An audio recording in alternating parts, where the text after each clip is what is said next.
My feet ached in the regulation heels I'd been wearing for the last 6 hours. The cabin lights were dimmed for the overnight flight from Miami to New York, and most passengers had settled into restless sleep or the glow of their screens. I moved through the aisles of the 737, collecting empty cups and offering blankets with practiced efficiency. 6 years as a flight attendant had taught me to smile through exhaustion, to soothe turbulent spheres, to handle drunk businessmen with grace.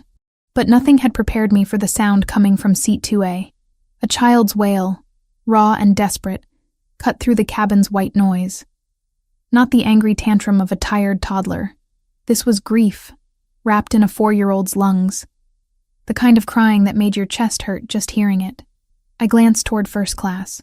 Through the gap in the curtain, I could see a man hunched in his seat, a small boy thrashing in his lap. Other first-class passengers shifted uncomfortably. A woman in 1C pressed her noise-canceling headphones tighter against her ears. The man in 1D flagged down my colleague Jessica with an irritated gesture. "Can't you do something about that?" he demanded, loud enough for half the cabin to hear.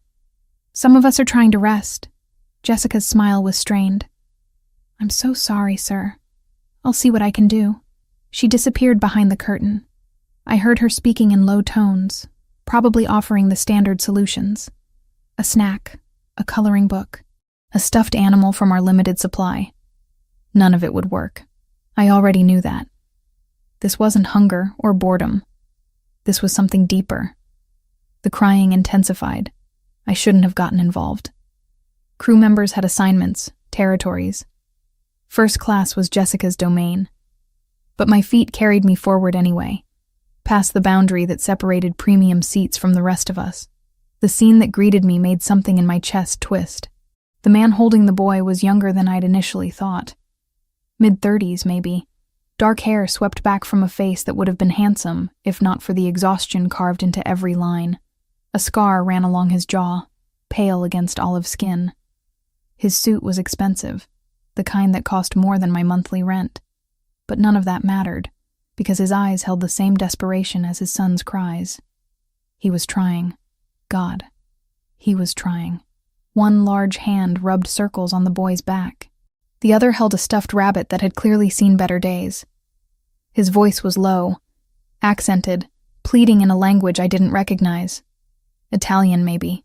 Jessica caught my eye, relief flooding her features. "Maybe you could try," she whispered. "I've offered everything." I approached slowly. The man's head snapped up at my presence, and I nearly stepped back. His eyes were dark brown, almost black in the dim lighting, and they assessed me in a single sweep. Not lecherous, calculating, like he was determining whether I was a threat or an ally. "Sir?" My voice came out softer than intended. "I'm Alyssa. May I try something?" He studied me for a long moment. The boy continued to sob against his shoulder, small fists clutching his father's shirt. Finally, the man nodded once, a sharp, controlled gesture. "Please," he said. Just one word, but it carried the weight of months, maybe years. I crouched beside them, bringing myself to the boy's eye level. He had his father's dark hair, though his curled where his father's lay straight. His eyes were red-rimmed, tears streaming down flushed cheeks. He couldn't have been more than 4. "Hey there, sweetheart," I said gently. "My name's Alyssa. What's yours?" He buried his face deeper into his father's chest. The man's jaw tightened. "Luca," he supplied. His accent wrapped around the name, making it beautiful. "His name is Luca. That's a lovely name." I stayed crouched, making myself small and non-threatening. "Luca, I bet you're tired of this plane, huh?" "Me too. I've been walking up and down these aisles all night. No response. Just those heartbreaking sobs that showed no signs of stopping. An idea sparked. Dangerous, probably. But conventional methods had failed. "You know what my mama used to do when I couldn't sleep?" I asked, not expecting an answer. "She'd sing to me. Would you like me to sing for you?" Luca's crying hitched. Not quite stopping, but shifting. The man's dark eyes locked onto mine, and something passed between us. Permission. Desperation. Hope. I began to sing. The words came automatically, muscle memory from childhood. a soft melody my mother had sung to me every night before bed, even during those final months when cancer had stolen her voice's strength. I'd been 19 when she died, too old for lullabies but young enough to still crave them. Hush now, little one. Close your weary eyes. The moon is watching over you beneath the darkened skies. The effect was immediate. Luca's sobs cut off mid-breath. His small body went rigid in his father's arms, then slowly, incrementally, relaxed. Tiny fingers loosened their death grip on his father's shirt. I kept singing, my voice barely above a whisper. The cabin around us seemed to fade. It was just the three of us suspended in this moment, connected by a melody I'd almost forgotten I knew. When I reached the second verse, Luca turned his head. Those brown eyes, so like his father's, stared at me with an intensity that stole my breath. His lower lip still trembled, but the crying had stopped. Stars will guide you through the night, keep you safe till morning light. Dream of meadows, dream of streams. Let your heart be filled with dreams. By the time I finished, Luca had shifted completely. He leaned away from his father's chest, reaching for me with both small hands, the universal gesture of a child wanting to be held. I glanced at the man. His expression had transformed. The exhaustion remained, but beneath it burned something fierce. Recognition. Shock. And unless I was imagining it, the shimmer of unshed tears. "May I?" I asked. He nodded, seeming incapable of speech. Luca came into my arms easily, as if we'd known each other forever. He was warm and solid, his curls tickling my chin as he nestled against my shoulder. His breathing evened out almost immediately. Within minutes he was asleep, one small hand fisted in my burgundy uniform jacket. The man's voice was rough. He cleared his throat, tried again. "How did you know that song?" "My mother," I said simply. "She sang it to me every night. My wife sang it to him." His words were careful, measured. "She died 8 months ago. He hasn't. Since then he doesn't sleep, doesn't eat properly. The doctors say he'll adjust, but..." He gestured helplessly at his sleeping son. My heart cracked. "I'm so sorry. That song, you sound like her." "Not exactly, but..." He shook his head, as if trying to clear it. "What is your name again?" "Alyssa Carter." "Gabriel," he replied, not offering a last name. "Gabriel Montesani." The name meant nothing to me. Should it have? "Well, Gabriel Montesani," I said, adjusting my grip on Luca to make us both more comfortable. "It looks like I'm going to be here for a while. At least until we land. You don't have to..." "I want to," I interrupted. And I meant it. This child in my arms felt right somehow. Natural. Like I was supposed to be here in this moment. Gabriel studied me again. That calculating gaze mapping my face. What he was looking for? I couldn't say. But eventually, something in him settled. "Thank you, Alyssa Carter." The rest of the flight passed in strange intimacy. I stayed in first class, seated in the empty seat beside Gabriel with Luca sleeping peacefully in my arms. Jessica brought me water and covered for my absence without question. The other passengers stopped complaining, grateful for the silence. Gabriel and I spoke in whispers. Small things at first. Where I was from, how long I'd been flying. Careful questions that felt like tests I didn't know I was taking. He asked about my mother. I found myself telling him about her battle with cancer, her love of music, the way she'd made our tiny apartment feel like home even as medical bills buried us. Things I rarely shared with anyone. In return, he offered fragments. A boy who once laughed easily, a wife taken too soon. The impossible task of single parenthood while running businesses that demanded constant travel. His hand rested on the armrest between us, and I noticed details I'd missed before. A heavy gold ring on his right hand. A watch that probably cost more than my car. Calluses that seemed at odds with his obvious wealth. "Where are you staying in New York?"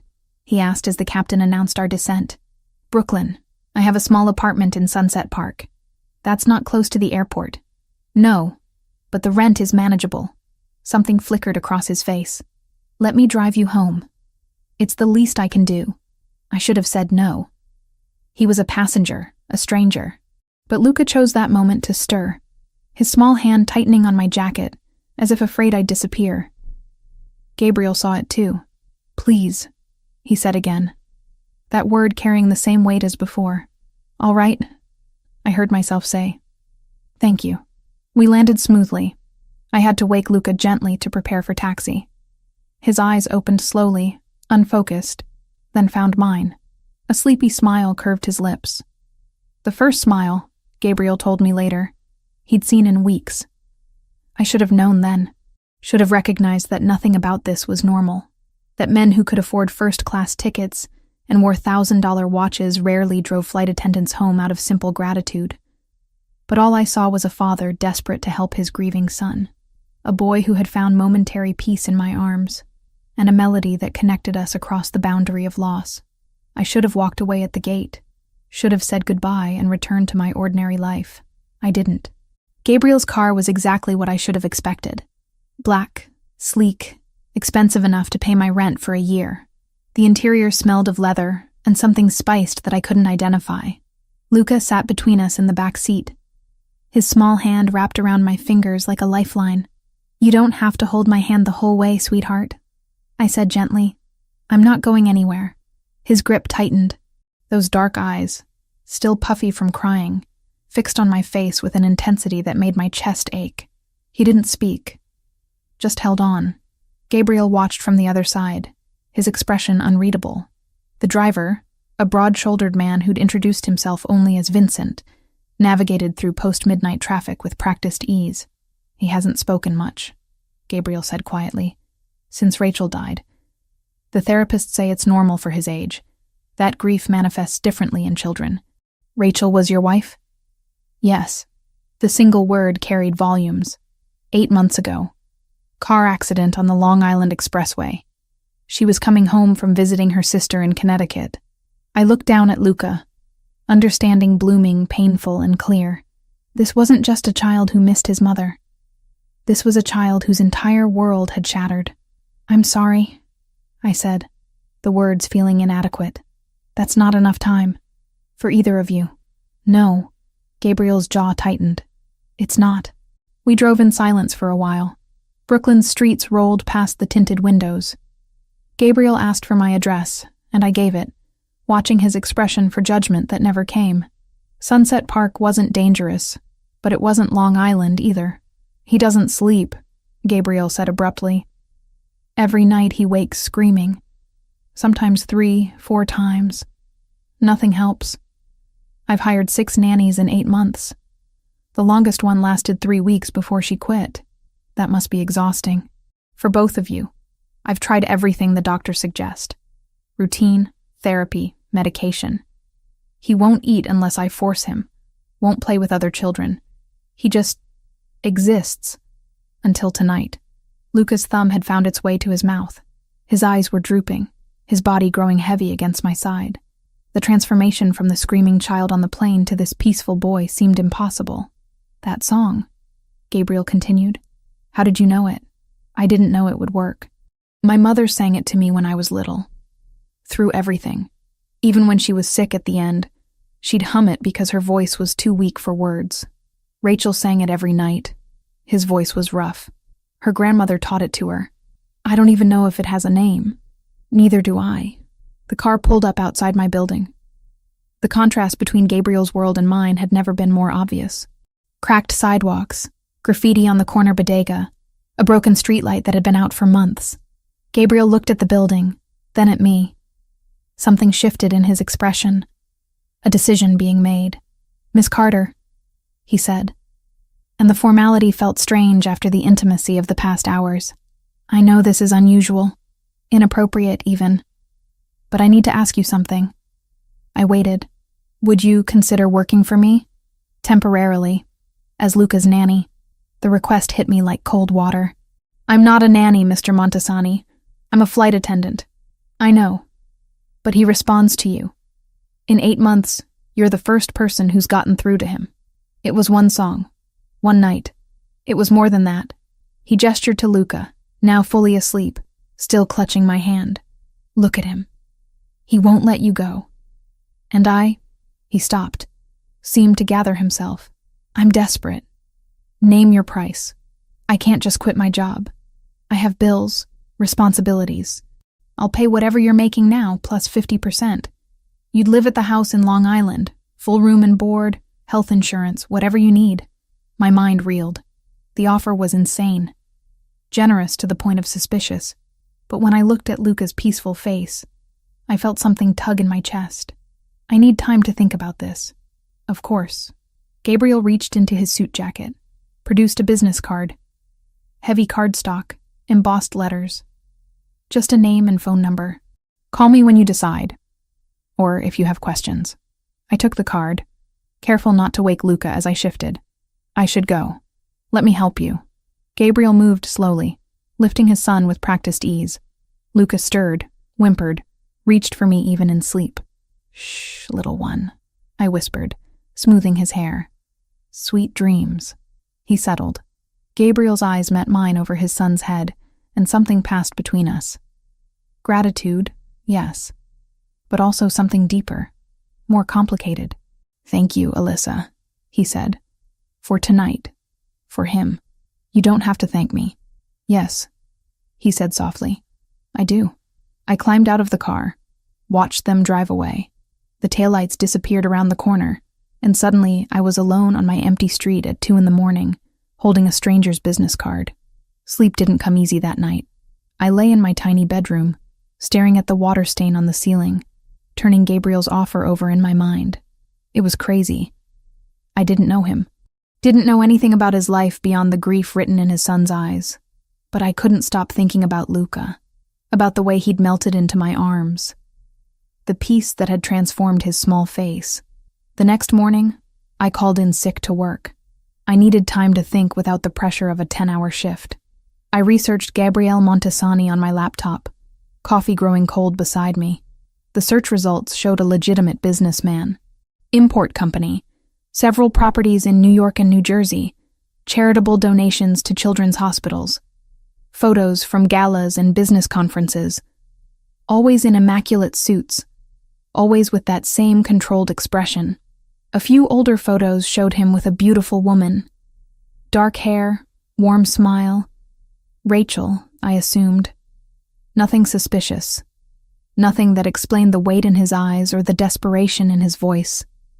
The flowers arrived on the 3rd day. Not roses. Purple irises in a crystal vase with a note in elegant handwriting. No pressure, just hope. GM. They sat on my kitchen counter, absurdly beautiful in my cramped apartment. Every time I looked at them, I thought of Luca's hand in mine.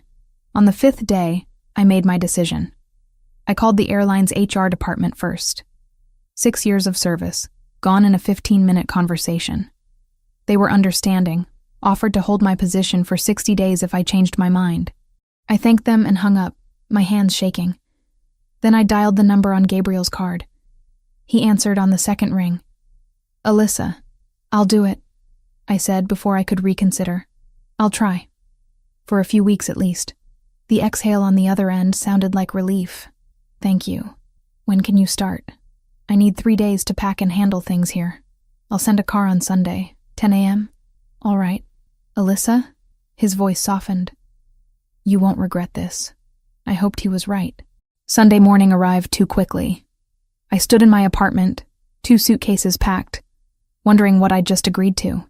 The black car pulled up precisely at 10. Vincent emerged, offered a professional smile, and loaded my bags. The drive to Long Island felt eternal. We left Brooklyn behind, crossed into Queens, then Nassau County. The neighborhoods changed gradually, houses growing larger, lawns more manicured. Gates appeared. Security cameras, the visible markers of serious wealth. Finally, we turned onto a private drive. A gate swung open automatically, revealing a property that made my breath catch. The mansion was modern, all clean lines and large windows, set back on grounds that seemed to stretch forever. Gardens, a fountain, what looked like a tennis court in the distance. Jesus, I whispered. Vincent's smile widened slightly. Mr. Montesani values his privacy. That was an understatement. As we approached the main house, I noticed cameras mounted discreetly. Men in dark suits walking the perimeter. Their posture was too rigid, too alert. Security, clearly. But for what? The car stopped at the entrance. Vincent opened my door, and I stepped out onto pristine stone pavers. The front door opened before we reached it. A woman stood framed in the doorway. Tall, elegant, probably in her 50s, with silver-streaked dark hair pulled into a sleek bun. Her eyes were sharp, assessing, missing nothing. "Miss Carter," she said, her accent similar to Gabriel's. "I am Sophia. I manage the household staff. Mr. Montesani is in a meeting, but asked me to show you to your quarters." "Thank you." She turned without waiting for me to follow. I hurried after her into a foyer that could have fit my entire apartment. Marble floors, a curved staircase, artwork that looked expensive even to my untrained eye. "The house has 3 floors," Sophia explained as we climbed. "The main living areas are on the 1st floor. Family bedrooms on the 2nd.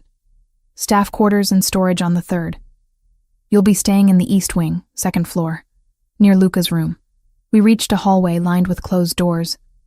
Sophia stopped at one, pushed it open. "This will be yours." The room was larger than my bedroom and living room combined. A queen bed with a dove-gray duvet, a sitting area with comfortable chairs, windows overlooking the gardens, an attached bathroom visible through another door. "It's beautiful," I managed. "Dinner is at 7. Breakfast is available from 6 to 9 in the morning. If you need anything, there's an intercom system." She pointed to a panel near the door. "Press 1 for the kitchen, 2 for housekeeping, 3 for security." Security. The word hung in the air. "Luca's room is 2 doors down. Mr. Montesani's is across the hall. Please don't disturb him unless it's urgent." Her tone made it clear what she thought of my presence here. Suspicion radiated from every precise word. "I'm just here to help Luca," I said quietly. "We'll see." She turned to leave, then paused. "He's been through 6 nannies in 8 months, Miss Carter. Whatever you think you can offer. Others have tried and failed." The door closed behind her, leaving me alone in my new room, surrounded by luxury I'd never imagined, working for a man I barely knew, to help a child who'd crawled into my heart in a single night. I walked to the window, looked out at the perfectly maintained grounds, and wondered what I'd gotten myself into. 2 weeks. That's how long it took for Luca to smile at me without prompting. 14 days of patient routine, gentle coaxing, and that same lullaby sung every night until my voice grew hoarse. The first morning, he'd refused breakfast, sat at the massive kitchen table, small and lost, pushing scrambled eggs around his plate with a fork he barely knew how to hold.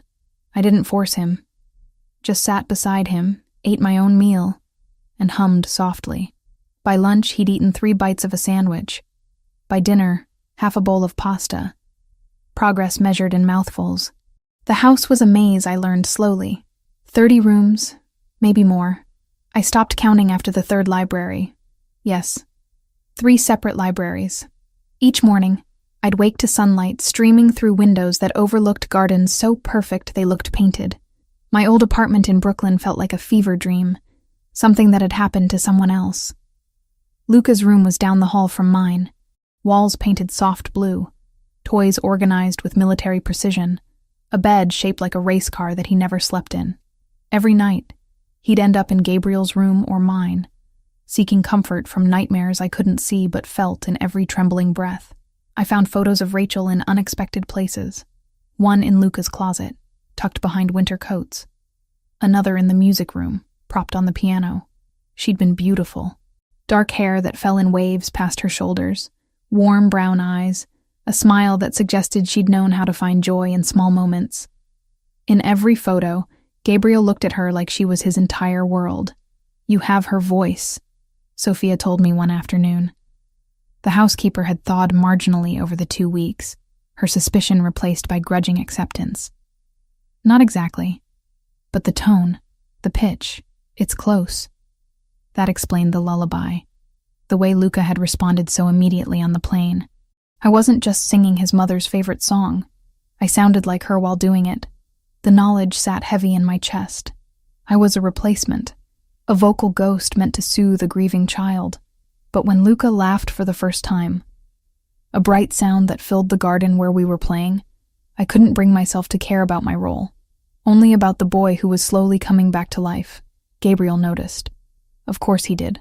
He'd started spending more time at home, appearing at meals, joining us for afternoon walks around the property, always watching, those dark eyes tracking every interaction between Luca and me. He ate everything on his plate, I reported one evening. We stood in the hallway outside Luca's room, where the boy had finally fallen asleep without crying, and he asked me to read him 3 different books. 3? Gabriel's expression softened. He hasn't asked for stories since. I know. I did know. Sophia had told me. The old nannies had told me during the brief overlapping days before they'd left.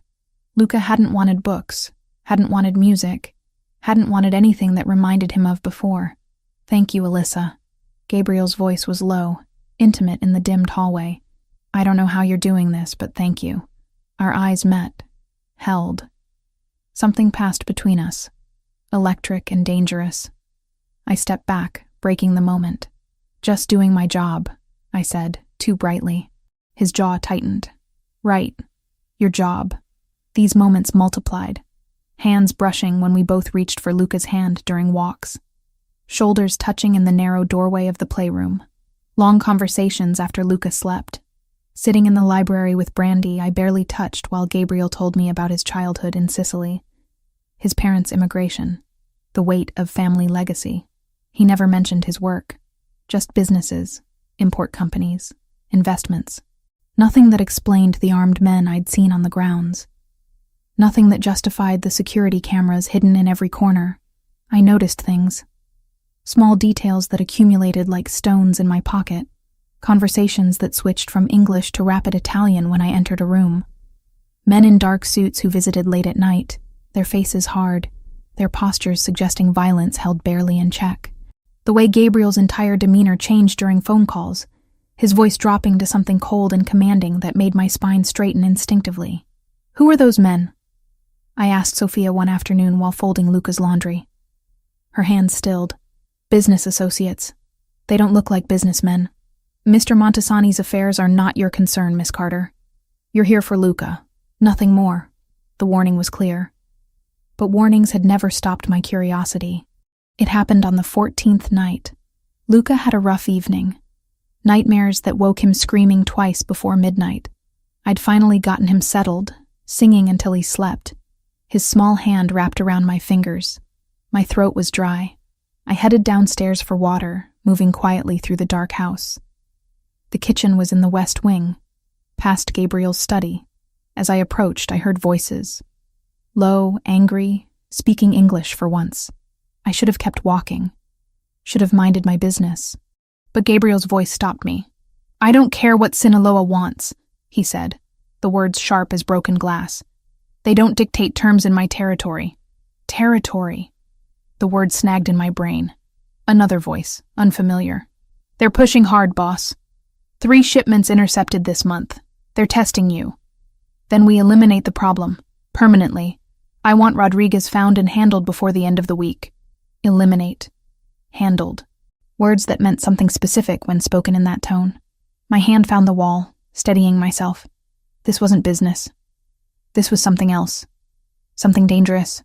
What about the girl? A different voice now. The nanny. She's been asking questions. Alyssa is not your concern. Gabriel's tone could have frozen fire. She's here for my son. That's all. With respect, sir, she's a liability. Civilians always are. She's not a liability. She's... He paused. She's off limits. Make sure everyone understands that. I backed away slowly, my heart hammering so hard I was certain they could hear it. Back through the hallway, up the stairs, into my room where I locked the door with shaking hands. Eliminate. Territory. Sinaloa. The words replayed in my mind, connecting dots I'd deliberately ignored. The security. The armed men. The way people spoke Gabriel's name with a mixture of respect and fear. Gabriel Montesani wasn't just a businessman. He was something else. Something I'd been naive to miss. I didn't sleep. Just sat on my bed, watching the door, trying to decide what to do. Leave. Obviously leave. Call the police. Except what would I tell them? That I'd overheard a conversation that might mean nothing? That I suspected my employer was involved in illegal activities based on vague words and armed guards? And Luca, God, Luca, the boy who'd finally started eating, started smiling, started healing. If I left, would he regress? Would he spend another 8 months crying himself to sleep every night? Dawn broke. I still hadn't decided. A knock on my door made me jump. Alyssa? Gabriel's voice, calm and controlled. Are you awake? I didn't answer. I know you heard last night. I saw you in the hallway. My stomach dropped. Of course he'd known. Men like him missed nothing. We need to talk. Please. Against my better judgment, I opened the door. Gabriel stood in the hallway, still dressed in last night's clothes, exhaustion written in every line of his face. But his eyes were alert, assessing, dangerous. Come with me, he said. Not a request. He led me to his study, closed the door, gestured to a chair I didn't take. We stood facing each other across his massive desk, the morning light casting long shadows between us. I'm not going to lie to you, Gabriel said. You deserve better than that. What are you? I asked, my voice steadier than I felt. What do you think I am? I think you're involved in something illegal. Something dangerous. I think those men who visit aren't business associates. I think territory means something different to you than it does to most people. His mouth curved, not quite a smile. You're intelligent. I've always known that. Answer the question. My family has been involved in certain operations for 3 generations. Import, export, protection services. Some of it legitimate. Much of it not. He met my eyes steadily. You'd call it organized crime. The Mafia, if you want to be traditional about it. The confirmation hit like a physical blow, even though I'd known. Suspected. Hoped I was wrong. But known. I need to leave, I said. Now. You can. I won't stop you. The car is yours anytime you want it. Just like that. Just like that. He moved around the desk, closing the distance between us. But before you go, think about Luca.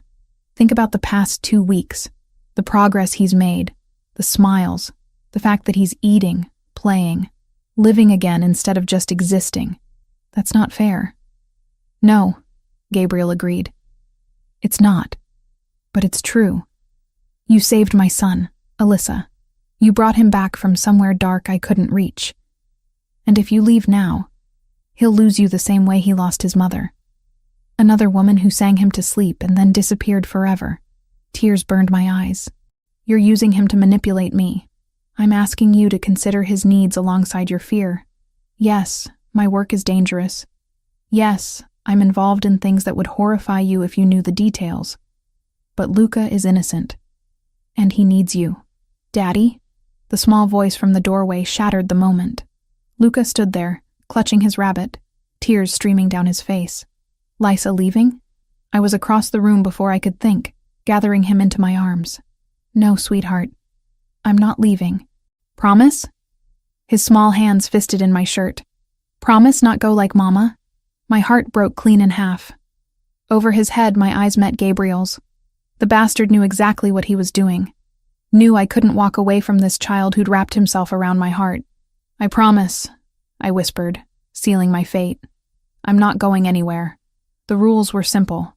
I cared for Luca, nothing more. Gabriel and I existed in parallel orbits, intersecting only when necessary for his son's welfare. Professional distance maintained at all times. It lasted exactly 4 days. The problem was proximity. Gabriel started working from home more frequently, his office door open, his presence a constant gravitational pull I tried to ignore. He'd appear at mealtimes, join our afternoon routines, sit with us during Luca's bath time. Always watching, always there, making the mansion feel smaller with every passing hour. You don't have to shadow us, I said one afternoon. We stood in the garden while Luca chased butterflies through flower beds that probably cost more than my annual salary had been. I know what I'm doing. I'm not shadowing. Gabriel's hands were in his pockets, his suit jacket discarded somewhere inside. White shirt sleeves rolled to his elbows revealed forearms corded with muscle. I'm spending time with my son. You're hovering. Perhaps. A slight smile touched his mouth. Can you blame me? He's laughing again. Playing. Being a child instead of a ghost. I don't want to miss a moment of it. I couldn't argue with that, so I stopped trying to maintain distance and let him orbit closer. Dangerous, but inevitable. Luca bloomed under his father's attention. The nightmares came less frequently. He ate without coaxing, started asking questions about everything, his vocabulary expanding daily, as if making up for months of silence. Why is the sky blue? He asked one morning at breakfast. Gabriel looked at me, eyebrow raised. I launched into an explanation about light refraction that was probably too complicated for a 4-year-old, but seemed to satisfy him. Smart and beautiful, Gabriel murmured when Luca ran off to play. Dangerous combination. Don't. I stood, gathering dishes. We have boundaries, remember? I'm simply observing facts. Observe them silently, but the tension between us stretched tighter every day. Hands that lingered too long when passing Luca between us. Conversations that drifted from logistics into something deeper, more personal. The way his eyes tracked me across rooms when he thought I wasn't looking. I told myself it meant nothing. He was grateful, that's all. I'd helped his son. Natural to feel some attachment to the person who'd done that. I told myself this while lying awake at night, my room 2 doors from his, hyper-aware of his presence across the hall. The park trip was my idea. 3 weeks in the mansion, and Luca needed more than manicured gardens. He needed other children, playground equipment, the chaos of normal childhood. Gabriel resisted. It's not safe. He needs socialization. You can't keep him locked in a gilded cage forever. Something flickered in his expression. Watch me. Gabriel. I kept my voice gentle but firm. He's doing so well, but he needs more than just us. Please. He studied me for a long moment, then sighed. Fine, but Vincent and 2 others come with us. Non-negotiable. Deal. The park was 30 minutes away, public and crowded on a Saturday afternoon. Families everywhere, children screaming joyfully on swings and slides. Luca's eyes went wide. Can I? He pointed to the jungle gym. Go, Gabriel said, and Luca took off like he'd been released from prison. Vincent and the other guards, whose names I'd learned were Marco and Anthony, positioned themselves strategically. Not obviously threatening, but there, always there. I tried not to think about what kind of life required this level of security for a trip to the park. Luca played. I pushed him on swings, caught him at the bottom of slides, laughed when he got dizzy from the spinning merry-go-round. Gabriel watched from a bench, phone in hand but eyes on his son. The expression on his face made something in my chest ache. This was what he'd been missing. Joy, normalcy, the simple pleasure of watching his child be happy. I was helping Luca across monkey bars when I noticed the man, 30s maybe. Leather jacket despite the warm weather, standing too still among the moving crowd, his attention fixed on our group. Not casual observation, focused surveillance. My stomach clenched. I glanced at Vincent. Saw his posture had changed. Rigid, alert. He'd noticed too. Time to go, Vincent said, appearing at my elbow. His voice was calm but brooked no argument. Now, Miss Carter. What's wrong? But I was already lifting Luca off the bars. Daddy? Luca's face crumpled. Not done playing. Gabriel materialized beside us, taking Luca from my arms. We'll come back another day, Piccolo. Promise. We moved quickly but not frantically toward the parking area. The guards formed a triangle around us. Vincent in front, Marco and Anthony flanking. I looked back once, saw the man in the leather jacket speaking into a phone. The drive back was silent except for Luca's confused questions. Gabriel's jaw was clenched so tight I worried he'd crack teeth. His hand gripped his phone hard enough to turn knuckles white.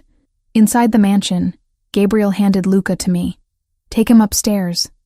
Stay in your rooms until I come get you. Gabriel? Please, Alyssa. His eyes were harder than I'd ever seen them. Don't argue. Not about this. I took Luca upstairs, my heart pounding. Through my window I watched black SUVs arriving. Men in dark suits emerging. Gabriel meeting them in the driveway, his gestures sharp and angry. This was his world. Violence barely contained, danger lurking in public parks. Enemies I couldn't see but could feel pressing in from all sides. Luca and I played board games, read books. I sang him to sleep for an afternoon nap, then sat by the window, watching the increased security patrol the grounds. Gabriel came for us as dinner time approached. His tie was gone, shirt partially unbuttoned, exhaustion carved into every line of his face. "Is it safe?" I asked. "Safe enough. Come, we need to talk." Luca stayed with Sophia while Gabriel led me to his study. He poured himself whiskey, drank it in one swallow, poured another. "The man at the park," he began without preamble, "works for the Sinaloa cartel. They're trying to map out my vulnerabilities. Figure out leverage points." "Leverage points," I repeated. "You mean Luca." "I mean anyone I care about." His eyes met mine, heavy with meaning. "Including you now. I'm just the nanny. You're more than that, and we both know it." He set down his glass. "They'll use whatever they can to get to me. My son, my home, people who work for me. And yes, the woman who's brought my son back to life." The weight of it settled on my shoulders. I'd known his life was dangerous, but knowing and feeling the threat were different things. What happens now? Increased security. You and Luca don't leave the property without my explicit permission and a full security team. No more spontaneous outings. So we're prisoners. You're protected. He moved closer, stopping just outside my personal space. "I need you to understand something. These people don't negotiate, they don't show mercy. If they decide Luca is useful leverage, they'll take him, and they won't be gentle about it." Fear spiked through me. "Then maybe I should leave. If I'm making things more dangerous, you're not making anything worse. They've been circling for months. Since before you arrived." He ran a hand through his hair, destroying its usual perfect order. "This is my life, Alyssa. The life I inherited when my father was killed. I was 25. My brother was supposed to take over, but he'd been murdered 3 months earlier, so it fell to me. The businesses, the territory, the endless cycle of threats and retaliation." I'd never heard him talk about his family before. "I'm sorry. Don't be. I've made my choices, built my empire. I'm not asking for sympathy." He paused, something vulnerable flickering across his face. "Rachel died in that car accident, but I've never been sure it was truly an accident. The brake lines showed unusual wear. The investigation was inconclusive, but my instincts, you think someone killed her. I think she became a target because she was mine, because loving me made her vulnerable." His voice dropped. "That's why this can't happen. Whatever this is between us. I see the way you look at me, feel the pull same as you do, but I won't make you a target." My breath caught. He'd said it out loud. Acknowledged the tension that had been building since that first night on the plane. "Maybe that's not your decision to make. It has to be. Because you don't understand what you'd be signing up for. The constant danger. The knowledge that people want to hurt you to get to me. The blood on my hands from protecting what's mine. I know you're not a good man, Gabriel. Do you?" He stepped closer. Close enough that I could smell his cologne. See the flecks of gold in his dark eyes. "Do you know how many people I've killed? How many lives I've destroyed? The evil I've done in the name of family honor and territorial control? No, and maybe I don't want to know the details, but I see who you are with Luca. The father who'd do anything to protect his son. That's the man I stopped, caught myself before saying too much. The man you what?" His voice was rough, dangerous. We were too close. His hand came up, fingers brushing my cheek with devastating gentleness. Every nerve in my body lit up at the contact. "Alyssa." My name was a warning and a plea. I should go check on Luca, but I didn't move. Neither did he. His thumb traced my jaw, tilted my chin up. Our faces were inches apart. I could see his pulse hammering in his throat, feel the heat radiating off him. "This is a mistake," he whispered. "Probably." He leaned in. I stopped breathing. His lips were almost touching mine when he suddenly stepped back. The separation physical pain. "No," the word was harsh. "You deserve someone whole. Someone clean. Not a man whose world is built on violence and blood money. You deserve better than what I can offer." Before I could respond, he turned and walked out, leaving me alone in his study, my heart racing and my lips aching for a kiss that would never come. 3 days of self-imposed isolation felt like 3 years. The mansion's walls closed in despite their grandeur. Luca sensed the tension, growing clingy and restless. His nightmares returned, though less severe than before.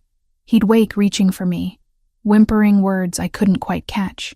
Gabriel was a shadow, present but distant, locked in his office for hours, with men whose faces held no mercy. I'd catch glimpses of him through doorways, phone pressed to his ear, speaking that rapid Italian that meant violence was being discussed. The scar on his jaw seemed more pronounced when he was angry, a white slash against skin gone pale with stress. I told myself I was here for Luca. Only Luca. The almost kiss in the study meant nothing. Gabriel had made his position clear. We existed in separate worlds that should never collide. My heart disagreed with increasing urgency. The attack came at 3 a.m. I woke to sounds that didn't belong. Not quite explosions, but something sharp and percussive that rattled my windows. My brain, fogged with sleep, took precious seconds to understand. Gunfire. That was gunfire. Alarms shrieked through the house. I was out of bed, racing for Luca's room when Gabriel's door burst open. He wore only sleep pants, his chest bare, and in his right hand was a gun that looked obscenely large and real. "Stay there," he commanded, but I was already at Luca's door. The boy sat up in bed, eyes wide with terror, frozen in that awful moment between sleep and waking nightmare. I grabbed him, blankets and all, just as Gabriel reached us. The safe room. Now. He didn't wait for response, his free hand gripping my arm and pulling us toward the hallway. More gunfire. Closer now. Breaking glass somewhere below. Shouting in languages I couldn't identify. We ran. Gabriel led us to a section of wall that looked like every other section, until he pressed his palm against a hidden panel. The wall shifted, revealing a narrow doorway and stairs leading down. "Go." He practically shoved us through. "You're coming too, right?" My voice shook. Luca was sobbing against my shoulder, his small body trembling so hard I thought he'd shake apart. "Right behind you." The stairs were steep, dimly lit by emergency lighting. At the bottom was a door made of steel, serious and final.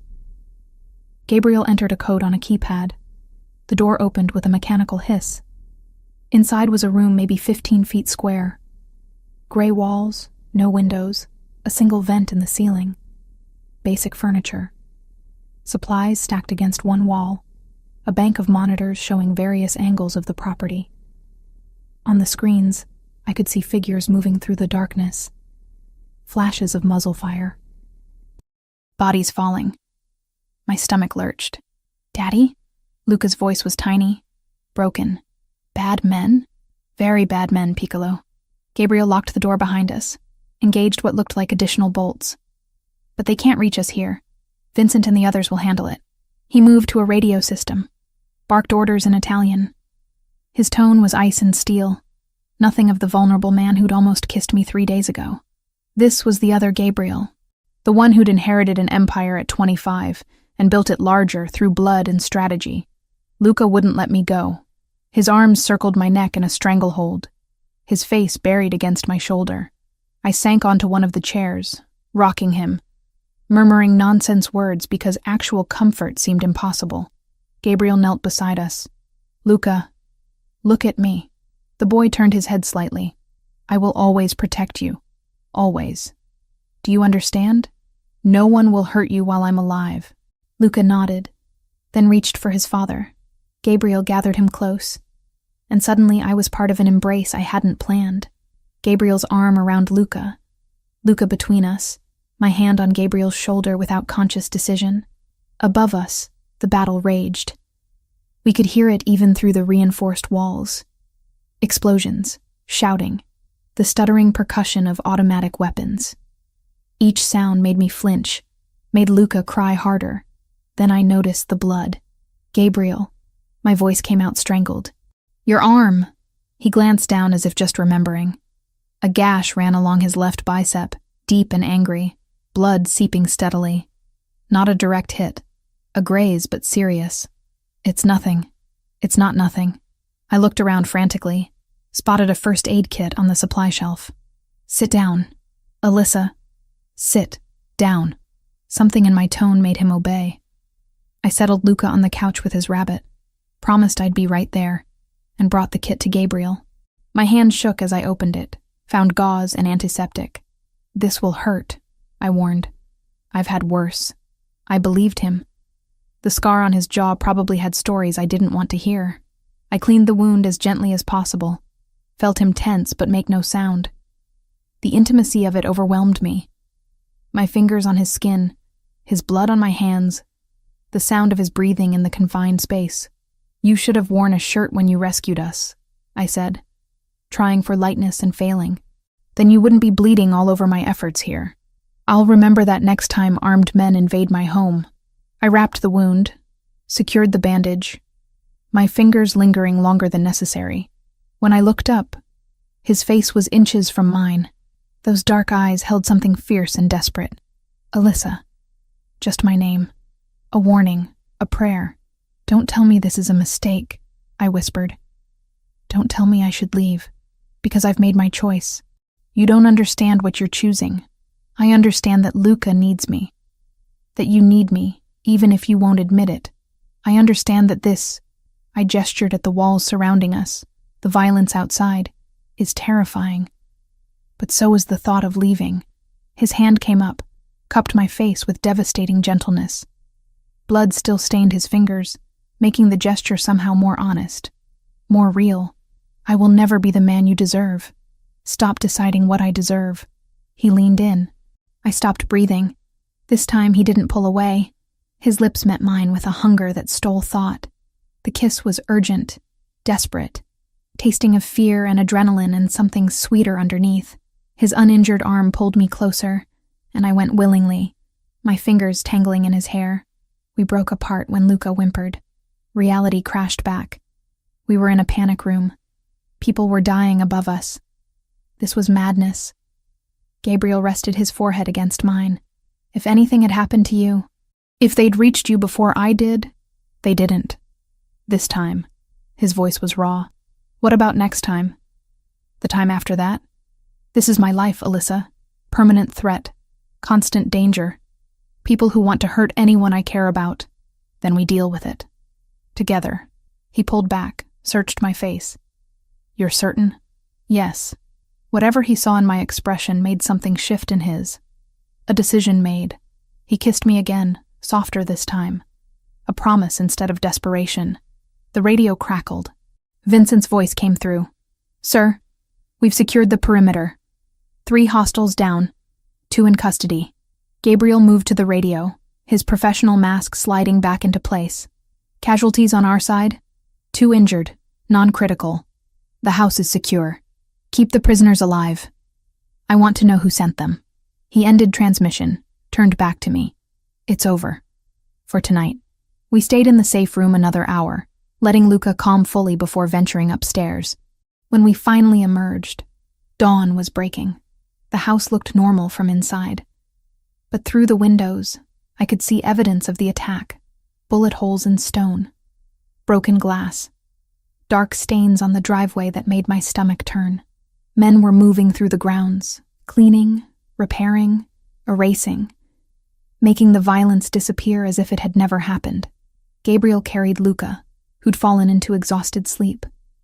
I followed them upstairs, watched as he laid his son in bed with infinite care. The tenderness on his face made my chest ache. In the hallway, he caught my hand. Get some rest. We'll talk later. Where are you going?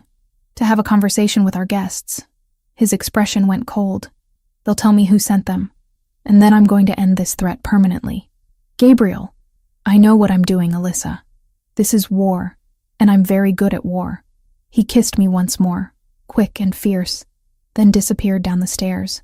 I stood alone in the hallway, my lips still burning, my hands still shaking, fully understanding the choice I'd made. This was my life now. Violence and danger, and a man who killed to protect what was his.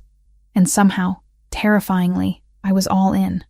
The week after the attack transformed Gabriel. His arm healed, the bandage growing smaller each day until only a thin scar remained, pink and angry against his skin. But something else had changed. He moved through the house like a storm gathering strength, all controlled fury and deadly focus. I'd catch him in his study at odd hours, surrounded by maps and photographs, speaking rapid Italian into secure phone lines. The language of violence planning. His men came and went like shadows, their faces grim, their weapons no longer concealed. "You need to involve the police," I said one evening. Luca was asleep upstairs, finally settled after another nightmare. Gabriel and I stood in the library, the room dark except for firelight. "Let the authorities handle this." His laugh was bitter. "The authorities? Alyssa, half the police department is on someone's payroll. Mine, the cartels, other families. You think I can walk into a precinct and file a report about attempted murder by a Mexican drug cartel? There must be someone clean. FBI, maybe. And tell them what? That I'm a crime boss whose territory is being threatened? That would go well." He poured whiskey, didn't drink it. Just held the glass like an anchor. "This is my world. We handle our own problems. By killing people. Yes." No apology in his tone. "By eliminating threats before they eliminate us. Before they hurt Luca. Before they hurt you." The casual way he included me in that equation made my pulse stutter. "Gabriel, I'm sending you away." He cut me off, his voice leaving no room for argument. "You and Luca. There's a safe house in Vermont. Private property. Heavily secured. Far from here. You'll stay there while I handle this." "No." His eyes narrowed. "This isn't a negotiation. You're right. It's not." I crossed to him, close enough to see the exhaustion he tried to hide. "You don't get to push me away now. Not after everything. I'm trying to protect you." "I know, but I'm not leaving. Luca needs stability, not another disruption. And you..." I stopped, gathered courage. "You need to know someone is waiting for you to come back." Something cracked in his expression. "Don't make me care more than I already do. It's dangerous for both of us." Too late. He set down the glass, moved into my space. His hands framed my face, thumbs brushing my cheekbones. I've spent 8 months trying not to feel anything. Trying to stay numb because feeling meant remembering what I lost. Then you appeared on that plane with your voice and your kindness, and you made me feel again. Is that so terrible? It terrifies me. His forehead pressed against mine. Because I can't lose you. I won't survive losing someone else I love. Love, the word hung between us, enormous and fragile. Then don't lose me, I whispered. Come back safe. He kissed me like a man going to war. Desperate and claiming, his hands tangling in my hair, his body pressing mine against the wall. When we finally broke apart, we were both breathing hard. I need to know you're safe, he said. Please, go to Vermont, just until this is over. Only if you promise to come back. I promise. His voice was steel wrapped in silk. Nothing will keep me from you. That night we stayed together. Not in his bed or mine, but in the library where we'd first acknowledged what was building between us. He held me on the leather sofa, his arms solid and warm, while I traced the scar on his jaw and memorized the way his breathing changed when I touched certain places. We talked until dawn, about his childhood in Sicily, my mother's final days, the weight of legacy and loss. He told me about Rachel with a tenderness that made my heart ache, how she'd loved gardens and terrible romantic comedies, how she'd made him laugh even on his darkest days, how her death had hollowed him out until Luca was the only thing keeping him tethered to life. She'd like you, he said softly. She always said I needed someone who'd challenge me instead of just obeying. I'm not trying to replace her. I know. You couldn't if you tried. You're entirely your own. He kissed my temple. That's why I'm falling for you. Morning came too quickly. Gabriel had arranged everything. Vincent would drive us to Vermont immediately. The house was stocked, secured, staffed with people Gabriel trusted absolutely. We'd stay as long as necessary. Luca was confused when I told him we were taking a trip. What about Daddy? Daddy has work to do, Gabriel explained, kneeling before his son. But Alyssa will take care of you, and I'll come get you both very soon. Promise? Promise, Piccolo. He pulled Luca into a fierce hug. Over his son's head, his eyes met mine. The look in them said everything words couldn't. The drive to Vermont took 5 hours. Luca slept most of the way, exhausted from anxiety he couldn't articulate. I watched forests replace suburbs, mountains rise in the distance, civilization thinning until we turned onto a private road that wound through pine trees for miles. The house was beautiful, modern architecture blending seamlessly with wilderness. Large windows, natural wood, a sense of peaceful isolation. Under different circumstances, it would have been a vacation. Instead, it felt like exile. The days crawled. I kept Luca occupied with games, books, exploring the woods around the property under watchful guard supervision. He asked for his father constantly. I had no answers to give. Sophia called once a day with updates so vague they told me nothing. Mr. Montesani is handling the situation. He asked me to tell you he's thinking of you. A week passed. 7 days of not knowing if Gabriel was alive or dead. 7 nights of lying awake, straining to hear a phone ring, praying for news that didn't come. Luca sensed my fear. His nightmares returned with a vengeance. He'd wake screaming for both of us, his father and me, the 2 people he'd come to depend on. I'd hold him and sing until he slept, my voice breaking on lyrics that once brought comfort. On the 8th day, Sophia's call came at dawn. It's over. You can come home. Is he? He's alive. Vincent will bring you back this afternoon. She hung up before I could ask more, but alive was all that mattered. The drive back felt longer than the drive away. Luca bounced with excitement, asking questions I couldn't answer. Would Daddy be there? When could we have dinner together?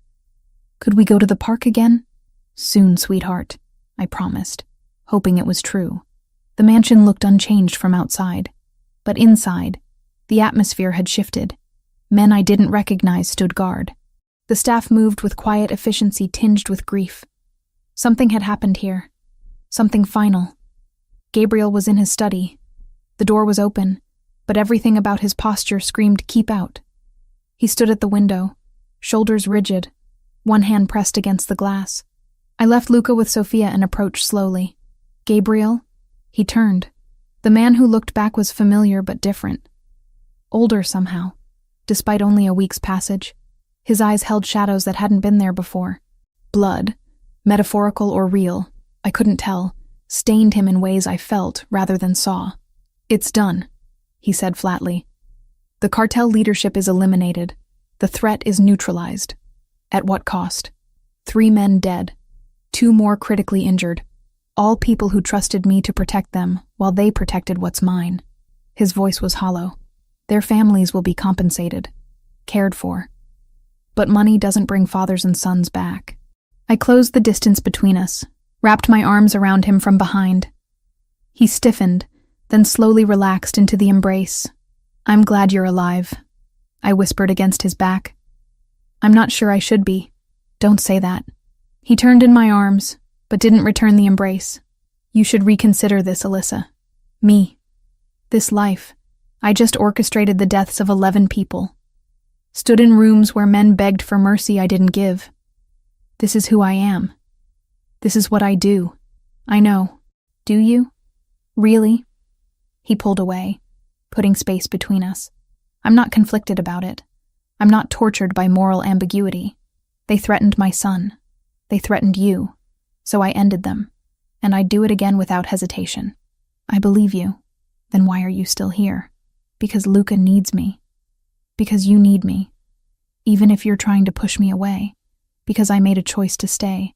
And I'm not backing out because things got difficult. I moved closer again. You want me to be horrified? Scared? I am.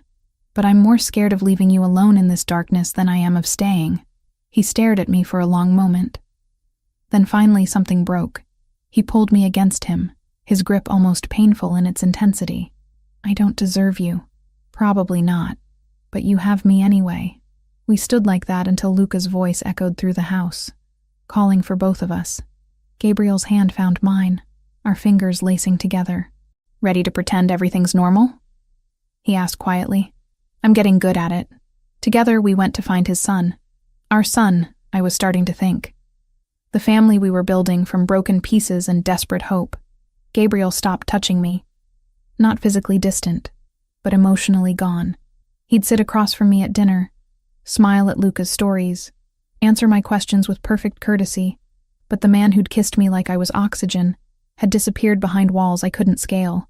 2 weeks after we returned from Vermont, I found him in Rachel's garden. She'd designed it herself, according to Sophia.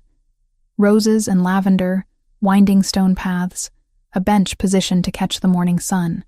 Gabriel sat there now, staring at nothing, his hands loose between his knees. "Luca's asking for you," I said quietly. "Wants you to read him the dinosaur book. Tell him I'll be there in a minute." "Gabriel." I said I'll be there. His tone was flat, empty, not angry. Worse. Absent. I left him there and went to read the dinosaur book myself for the 3rd time that week. Luca listened with half his attention, his eyes drifting to the doorway where his father didn't appear. "Is Daddy mad at me?" he asked when I closed the book. "No, sweetheart. Never. He's just dealing with grown-up things. Sad things?" "Yes, sad things." Luca curled against my side. "I don't want him to be sad. I don't want you to be sad either." My heart cracked. This child had already lost his mother. Now his father was disappearing into grief and guilt, while Luca watched, helpless and confused. That night, after Luca finally slept, I went to Gabriel's room. Knocked once, didn't wait for permission.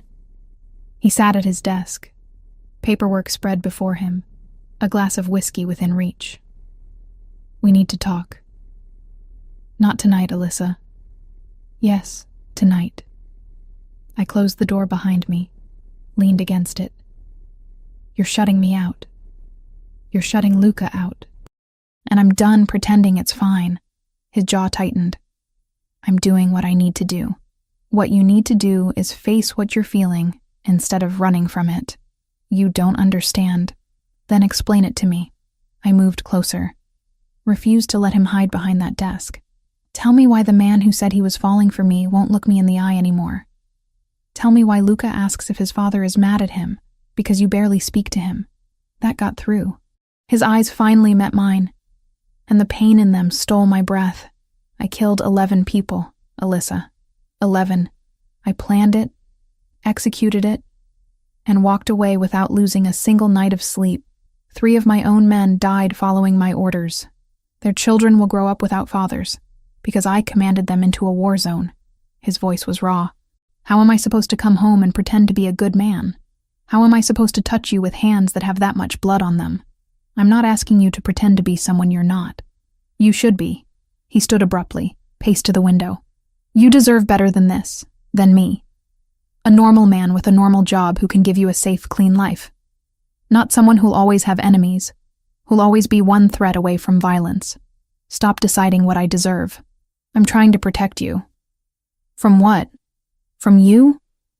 I moved to stand beside him, close enough to feel the tension radiating off him. "Gabriel, I knew what you were before I made my choice. I saw the violence. I lived through the attack. I spent a week in Vermont not knowing if you'd come back alive. And I chose to stay anyway. You shouldn't have. Too late." I touched his arm. Felt him flinch. "You're doing what Rachel did. She died and left you and Luca alone. Now you're trying to leave us while still being physically present. And it's destroying him." His breath caught. "That's not fair." "No, it's not. But it's true. Luca's nightmares are back. He's withdrawn again. Not as bad as before, but he's slipping. He needs his father. The real one, not this ghost." Gabriel's hands clenched into fists. "What if I can't be what he needs? What if I'm too broken, too tainted by what I've done? Then we work on it. Together. You get therapy. You process what you've been through instead of burying it. You let me in instead of pushing me away because you've decided you're not worthy." I stepped in front of him, forced him to look at me. "I don't need you to be perfect, Gabriel. I need you to be present. To fight for us, the way you fight for your territory." Something cracked in his expression. "I'm afraid," he admitted, the words barely audible. "I'm afraid of losing you the way I lost her. I'm afraid of corrupting you. of dragging you so deep into my world that you can't get out. I'm afraid I'll fail Luca again, that I'll be too damaged to be the father he deserves. Those are all valid fears, but running from them won't make them go away. It just means you'll lose us anyway, and you'll have chosen it yourself." He closed his eyes, and when he opened them again, they were wet. "I don't know how to do this. How to be with someone when I'm like this. You start by letting me in, by accepting that family isn't about being perfect. It's about staying even when things are hard, even when you're broken, even when you've done terrible things." I took his hands, blood-stained or not. "I'm choosing to stay, Gabriel. Stop trying to make me leave." He pulled me against him suddenly, his arms wrapping around me with desperate strength. "I've been so lost," he whispered against my hair. "Since she died, I've just been going through motions. Luca was the only thing keeping me tethered. Then you appeared and gave me something else to hold on to. But I don't know how to let myself have it without destroying it. We'll figure it out." I held him tighter. "But you can't do it alone. Promise me you'll get help. Real help. Therapy, processing, whatever it takes. I promise." His voice was steady now, gaining strength. "I'll call someone tomorrow. And I'll talk to Luca. Explain things in a way he can understand." We stood like that for a long time, holding each other in the darkness of his room. When we finally pulled apart, something had shifted. Not fixed, not healed, but open.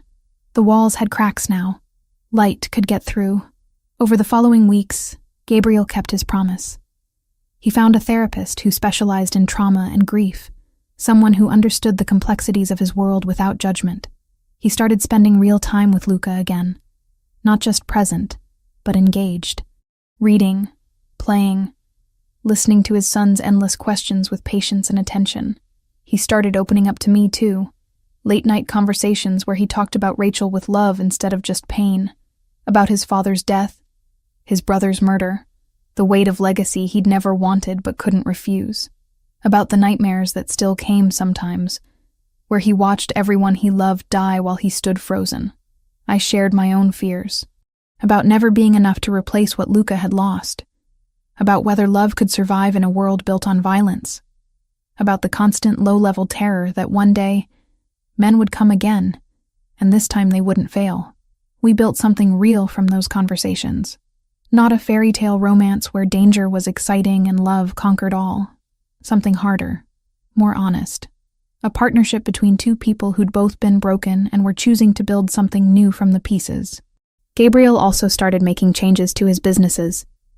Not overnight transformations, but gradual shifts, delegating the more criminal operations to trusted commanders while he focused on the legitimate holdings.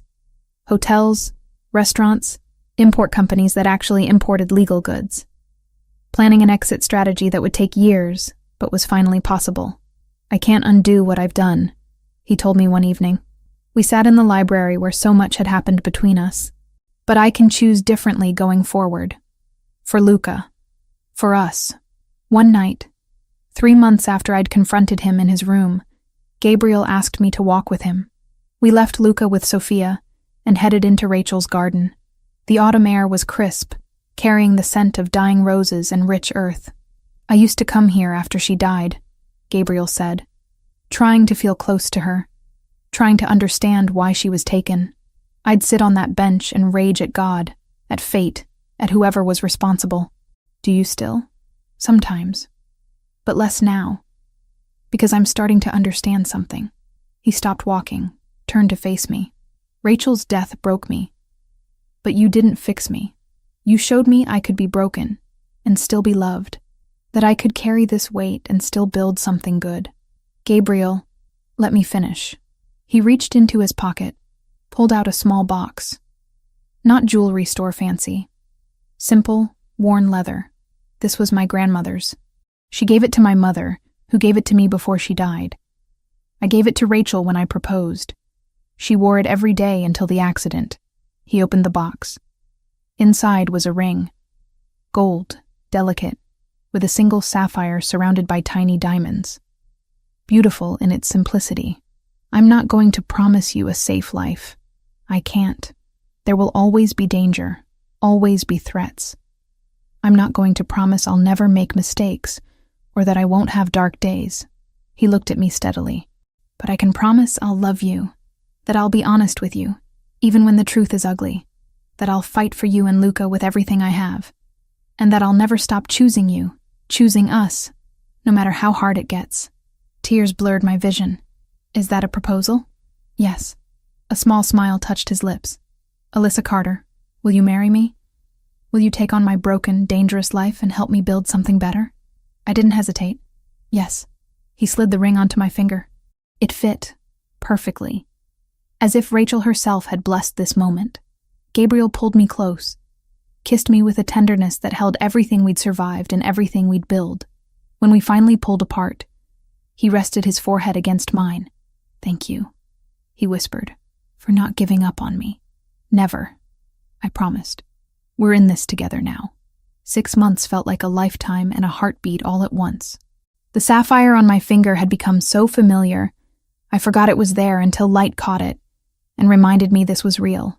Gabriel and I were building something neither of us had expected. Not perfect, never that, but honest and solid, and ours. The wedding happened on a Saturday in April. We'd chosen Gabriel's property in upstate New York, a place I'd never seen before. Rolling hills, a small lake reflecting clouds, privacy wrapped in natural beauty. No press, no strangers, just 30 people who actually mattered. Vincent stood as best man, his usual stoic expression cracking into something resembling a smile. Sophia cried, which shocked everyone including herself. But Luca stole the entire show. He wore a miniature suit that matched his father's, his dark curls tamed with gel that lasted approximately 10 minutes. He carried the rings on a small pillow, walking down the makeshift aisle with such serious concentration that several guests laughed through their tears. When he reached us, he looked up at Gabriel with those identical brown eyes and whispered loud enough for everyone to hear. I did good, Daddy? Perfect, Piccolo. Gabriel replied, his voice thick. Then Luca turned to me. You're really staying forever now, right, Lisa? Forever. I promised, and meant it with every cell in my body. The ceremony was brief. No religious officiant, just a judge who owed Gabriel a favor and didn't ask questions about the armed men positioned discreetly around the perimeter. We exchanged vows we'd written ourselves. Gabriel promised honesty even when it hurt, protection always, and love despite his broken edges. I promised to stay through the darkness, to build our family with intention, and to never let him forget he was worthy of happiness. When the judge pronounced us married, Gabriel kissed me like we were alone instead of surrounded by witnesses. Thorough, claiming, a promise of what would come later. Luca made a disgusted noise that had everyone laughing, breaking the intensity into something lighter. The reception was simple. Good food, better wine, music that drew people onto a dance floor we'd set up on the grass. I danced with Gabriel, with Luca, with Vincent, who moved with surprising grace. As the sun set and lights strung through trees flickered on, I caught Gabriel watching me from across the crowd. The expression on his face made everything worth it. All the fear, all the danger, all the impossible choices that had led us here. We spent our wedding night in the main house, Luca asleep down the hall with Sophia on guard duty. No honeymoon trip, not yet. Gabriel's business still required constant attention, and I had started classes at Columbia for my psychology degree. We were rebuilding our lives around the reality of who we were, not some fantasy of who we wished we could be. The following months developed a rhythm. Gabriel continued therapy twice weekly, working through layers of trauma and guilt that would take years to fully process. He delegated more of his criminal operations, focusing on legitimate businesses he could actually discuss at dinner without making me wince. The transition was slow, complicated, sometimes violent when rivals saw weakness in his retreat. But he held steady. I threw myself into my studies with an intensity that surprised me. Child psychology, trauma therapy, developmental resilience. Every lecture, every textbook, felt like I was learning how to better help Luca, how to understand the wounds left by losing a parent. Gabriel supported it completely, even funding a small clinic I dreamed of opening once I finished my degree, a place for children who'd experienced loss and violence, who needed someone who understood that healing wasn't linear. We visited Rachel's grave together one Sunday in August. The cemetery was quiet, peaceful, her stone simple but elegant. Gabriel laid roses while Luca picked wildflowers from the edge of the property. I stood back, giving them space, until Gabriel reached for my hand and pulled me forward. "She'd want to meet you," he said quietly. "Want to know the woman who brought her son back to life." I knelt beside the grave, placed my own small bouquet. "Thank you," I whispered to a woman I'd never known, "for loving them first, for showing Gabriel what family could be, for the song you sang that found its way to me." Luca pressed against my side. "Mama would like you, Lissa." "Daddy said so." "I hope so, sweetheart." We stood there until the sun dipped low, 3 people connected by loss and love, and the messy work of building something new from broken pieces. Luca flourished that year. Therapy helped him process his grief in ways we couldn't. School gave him friends, structure, a world beyond the mansion. He still had hard days, still woke crying sometimes, still asked questions about death that broke my heart, but they were becoming less frequent. He was laughing more, playing harder, being the child he deserved to be. The threat came on a Tuesday. Unremarkable, ordinary, until it wasn't. I was making lunch when the security system activated, alarms screaming through the house. My training kicked in before conscious thought. I grabbed Luca from the living room, hit the panic button on my phone, and ran for the safe room Gabriel had insisted I memorize the path to. "Game time, buddy," I said, keeping my voice steady even as my heart tried to break through my ribs. "Remember the drills?" He nodded, scared but trusting. We made it to the safe room in 90 seconds. I locked us in, checked the monitors. 3 vehicles approaching, armed men emerging. Remnants of the cartel, according to the brief Vincent barked through the radio. A revenge attempt, poorly planned, but dangerous nonetheless. Gabriel was 20 minutes away. Vincent's team engaged immediately. On the screens, I watched a battle unfold with clinical detachment, protecting Luca's eyes while monitoring the feeds. The attack was repelled within 10 minutes. Sloppy, desperate, doomed from the start. When Gabriel finally burst through the safe room door, his face was ashen. He gathered both of us into his arms, breathing hard. "You did exactly right," he said into my hair. "Exactly right. I know," I replied, and realized I meant it. This was my life now. Not constant terror, but occasional danger met with preparation and calm. I wasn't the frightened woman from the plane anymore.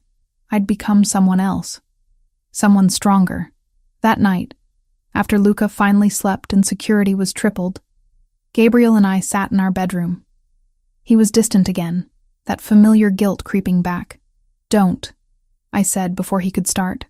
"Don't spiral. We handled it. We're fine. This is the life we chose together. You shouldn't have to, but I do. And I will. Stop trying to protect me from reality.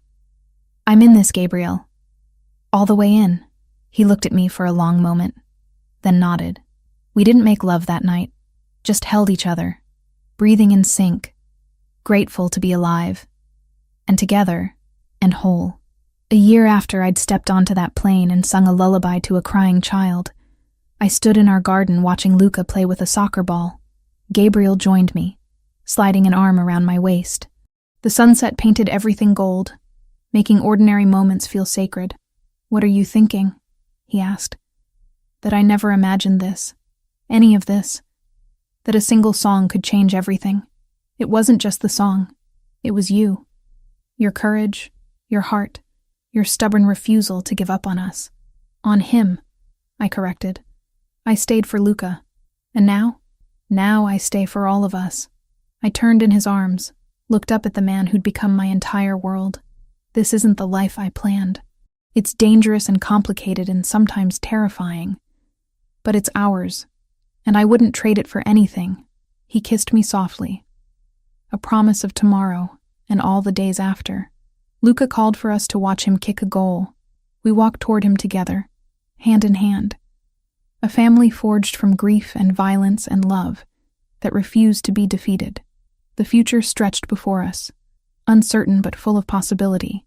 There would be more threats, more darkness, More nights where fear tried to win. But there would also be mornings filled with laughter. Luca's homework spread across the kitchen table. Gabriel's rare smiles that made everything worthwhile. We were not a fairy tale. We were something better. Real, flawed, fighting for each other every single day. And that I'd learned was more than good enough. Was